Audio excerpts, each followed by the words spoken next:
My sister-in-law is about to deliver a speech in French. She hasn't had the same privileged upbringing as us, so please, let's be patient with her, I requested, feeling the anticipation build in the room. All eyes turned to the groom, who appeared visibly flustered. I switched on the mic, hoping to ease his nerves. Congratulations on your marriage. Now, without further ado, let me proceed with my speech. I began as the room fell silent. Out of the corner of my eye, I caught a fleeting glimpse of Emily's faint smile. With a deep breath, I launched into my speech in fluent French. Every now and then, I glanced over at the couple. Emily's frozen smile seemed somewhat out of place. As I worked in the fields, I spotted fresh rabbit tracks in the neighboring cornfield for the first time this year. Pausing my work, I locked eyes with a rabbit and its baby, the mother feeding on grass with its tiny offspring. It was truly heartwarming. "Oh, how cute. It's that time of year already, isn't it?" I exclaimed. I introduced myself as Sarah, currently 30 years old, planting corn in a carefully prepared field. The farming work was monotonous, often making me lose track of time. As evening approached, I decided to call it a day, exchanging nods with a familiar farmer also preparing to head home. Living off a mix of farming and part-time jobs started when my parents were killed in an accident during my middle school years, leaving me and my younger brother, Jason, in the care of our maternal grandparents. Despite their kindness, our grandmother's frailty and frequent illness added strain to our lives. Our grandfather, though brave and supportive, seemed worn out from shouldering responsibilities. With our grandmother's uncertain health, I chose not to pursue high school, instead working to support Jason's education. He eventually secured a spot at Harvard University, and I attended his college orientation, filled with tears of relief. Years passed, and our grandparents retired, prioritizing each other's care. Today, after work, I plan to visit them, knowing how precious these moments were, especially for Jason, who rarely had the chance to see them due to his job. As I parked my car and opened the slightly old door, the darkness enveloped me, signaling the end of another day's labor. "Welcome home, Sarah," echoed through the house as I stepped inside. "Hey, Sarah's back," I heard from the back, followed by the sound of quiet footsteps. "Sarah, you look well. You haven't had dinner yet, right? It's ready. Why don't you join us?" "It's been a while," said my grandparents in unison, their warmth enveloping me. "I'm hungry," I admitted, and both of them welcomed me with smiles. Though I'd been away from this house for many years, the comfort of my childhood home was irreplaceable. As we sat down to dinner, catching up and making small talk, the phone rang. "Who could it be at this hour?" "Should I get it?" I asked. "No, it's fine, Sarah. Just sit down and eat your dinner," insisted my grandmother as she answered the phone. "How? Oh, it's been a while, hasn't it? I'm fine. How about you?" "Oh, really? Congratulations, that's great. But wait, let me get Grandpa on the phone." I immediately sensed it was Jason on the other end of the line. The phone was passed to my grandfather, who also seemed to enjoy the conversation. "Sarah, you should also talk to him," my grandmother urged. "It's okay. I can talk to Jason anytime," I replied, but my grandfather insisted, handing me the phone with a happy look on his face. Surprised by Jason's voice, louder and more energetic than I'd expected, I gasped a bit. "Long time no see, Jason." "I'm good. You startled me with your loud voice, but I'm glad you sound well." "Hey, what am I, chopped liver?" Jason joked. "Grandpa and Grandma just have poor hearing." I couldn't help but smile and chuckle. "That's so like you, Jason. So you occasionally call like this, huh?" "No, it's been a while since I last called. I had something to tell you," Jason explained. "Something to tell?" "Yeah, I've already told Grandpa and Grandma, but I'm headed overseas for work." "What? That's amazing. So they chose you, Jason," I exclaimed. "Well, it's not that big of a deal, but you know, it's all thanks to you, sis." "Thank you," Jason replied gratefully. "What do you mean? It's all because you worked hard, Jason." "So, was this call to tell me you won't be able to return home for a while?" I asked. "There's one more thing, actually. I'm getting married at the same time, too," Jason revealed. "Really? Congratulations. I'm so happy for you," I exclaimed. I really wanted to introduce her to you sooner, but I've been too busy with work these past few years. That's why I had to tell you on the phone like this. "That's all right. Being busy is a good thing," I assured him. "Thanks, sis. So, my assignment is in Paris. I'll be living there for the foreseeable future. We're thinking of holding the wedding there." "So, come over with Grandpa and Grandma. I'll cover the travel expenses, of course. Paris. When I glanced at my grandparents, they were beaming, perhaps thrilled for Jason. But a wave of worry washed over me. Taking the elderly couple on such a trip might be too much for them. Jason, I mean, I'd love to go, but taking these two. I trailed off, my concern evident. I know it would be bad if something happened. I wanted them there for the special moment. Oh, then I'll come over before the wedding. When's your next day off, sis? Jason inquired. I have tomorrow off, but after that, I replied. Got it. Then I'll bring her over tomorrow. Let Grandpa and Grandma know. What? Wait, that's pretty short notice, Jason noted. Wait, did you have some plans, sis? He asked. Not really, but mental preparation. You don't need that. She's a really nice girl. I'm sure you'll like her, Jason assured me hastily. Oh, I've got to get back to work. Can you tell them bye? The call ended abruptly, leaving me hanging up reluctantly. I see, Jason's getting married. That's wonderful, Grandma remarked, her eyes sparkling with joy. That's right, he used to be so small. I'm so happy for him. Oh, Sarah, is the call over? What did Jason say about that? He's bringing his fiancée over tomorrow, I explained, still a bit surprised by the sudden turn of events. I see. At our age, it's hard on the heart to fly, indeed. But if we can see Jason again after so long, let's make a feast tomorrow, Grandpa suggested, his tone filled with excitement. Jason has always been smart, but he's always been restless, always thinking on the run, so to speak, Grandma reminisced. Well, it's good that he's found someone who can support him. Let's celebrate tomorrow, then. I'll come over early tomorrow and help with the cooking. With that settled, I started eating the remaining dinner that had been left untouched. The next day, despite being a habitual late riser, especially on days off, I woke up early and headed to my grandparents' house. Despite it only being midday, they were already busy preparing for the visitors.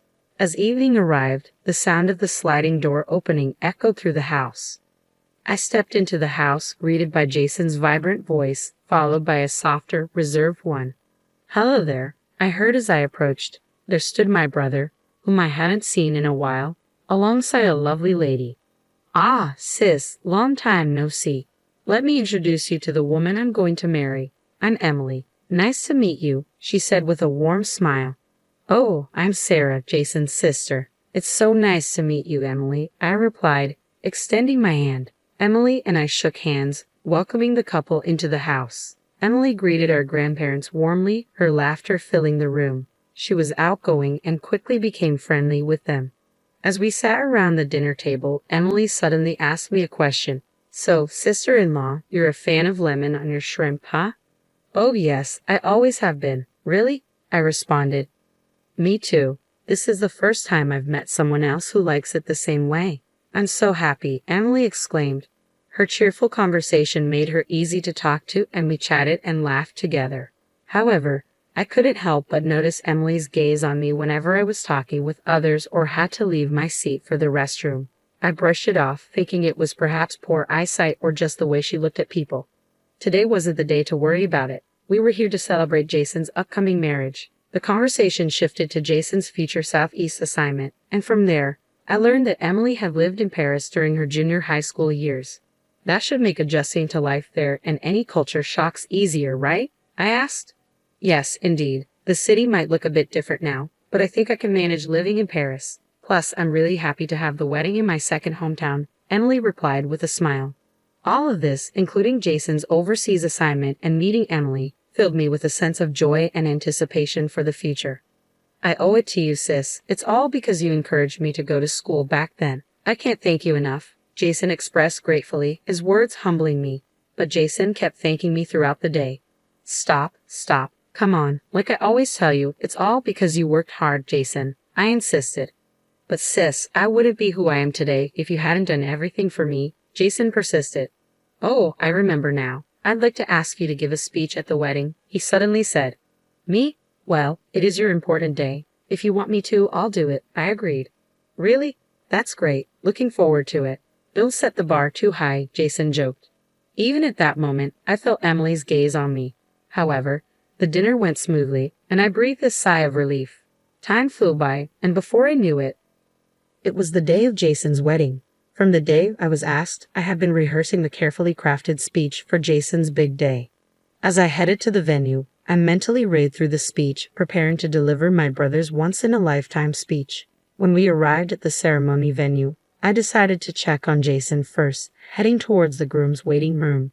As I opened the door, I was surprised to see Jason still in his everyday clothes.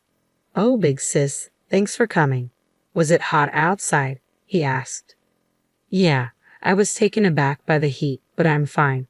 More importantly, you haven't dressed up yet. I was looking forward to seeing you in a tuxedo," I teased. "You're too eager. We still have plenty of time," Jason reassured me. As we chatted for a bit, I heard the door open. Turning around, I saw Emily, the bride, standing there. I tried to greet her, but she cut me off, a knowing look in her eyes. "You made it here all by yourself, sister-in-law. I heard you didn't go to high school, so I was worried about you," she blurted out loudly, leaving me taken aback in the quiet waiting room. "Huh?" Jason stepped in front of me, confronting Emily. "Hey, what the heck? Stop it, Emily." "I was just expressing my concern. Why are you blaming me?" Emily whimpered, facing the furious Jason. I watched this unfold and promptly stepped between Jason and Emily. "Don't get mad, Jason. I'm fine. Today is an important day, right?" "If you say so, sis." Jason relented, and the situation settled down. Emily, on the verge of tears over the smallest thing, struck me as someone who always needed to be the center of attention.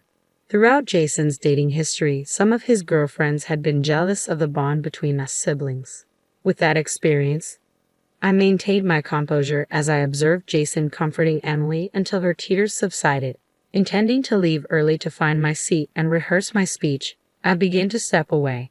However, just as I was about to go, Emily, who had been crying moments before, flashed me a smile. "Oh, and please do your speech in French so everyone can understand it," she said, giggling. I was left dumbfounded. "No, sis, you don't have to do that, Emily. Don't say such things," Jason chimed in quickly. At that, Emily's face crumpled as if she were about to cry again. "It's okay, Jason, I understand. All practice," I reassured her, trying to ease the tension. Emily cracked a small, cunning smile, but I quickly left the scene.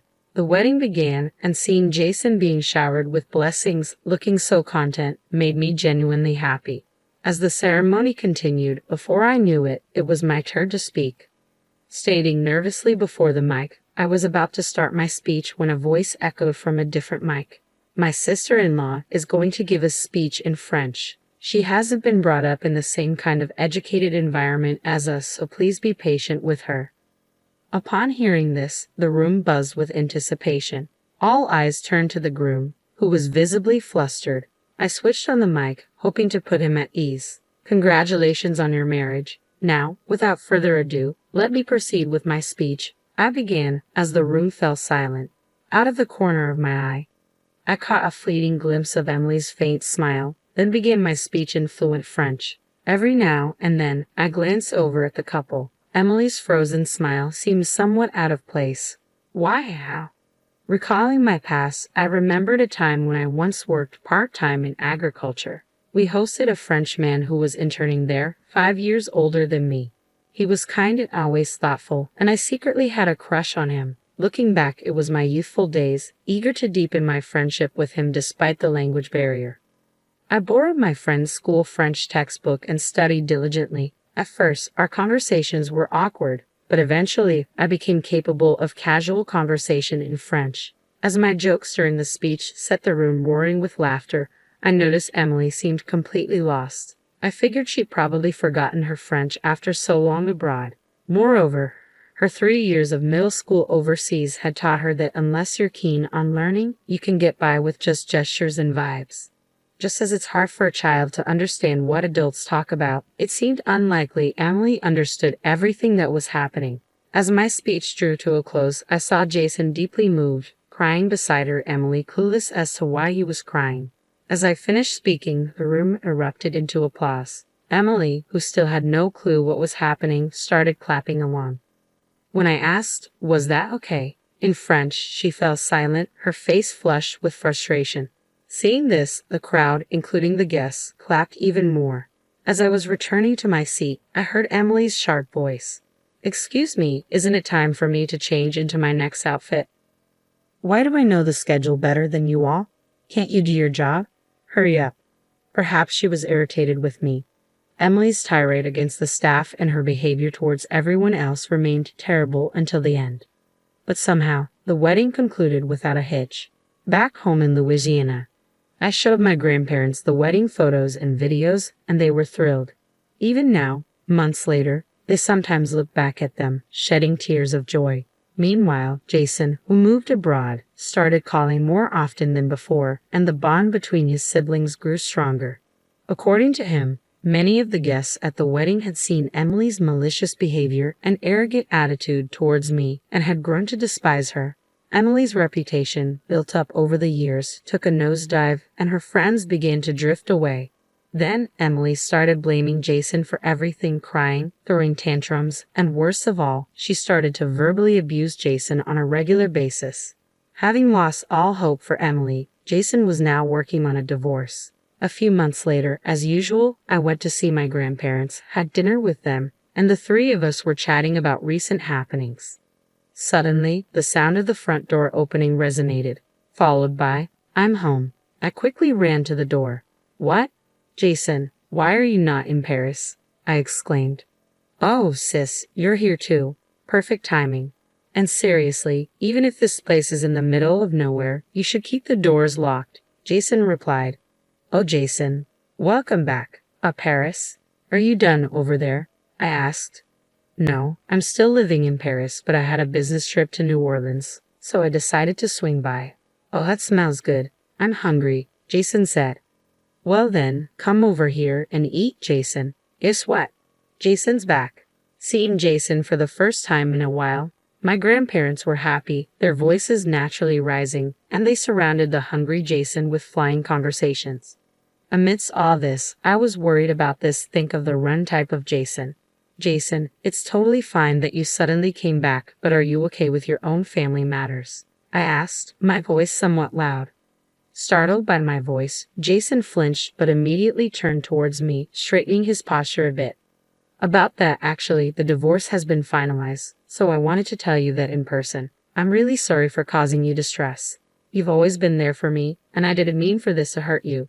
I'm sorry." Jason apologized sincerely. "Well, if that's the case, you don't have to be so formal about it. It's all in the past now," I reassured him. "No, but I hurt you too, sis. I'm really sorry," Jason insisted, his voice on the brink of tears. After that, Jason insisted that he was fully responsible for making me feel bad. With tears welling up in his eyes, he muttered, "You're really the best, sis."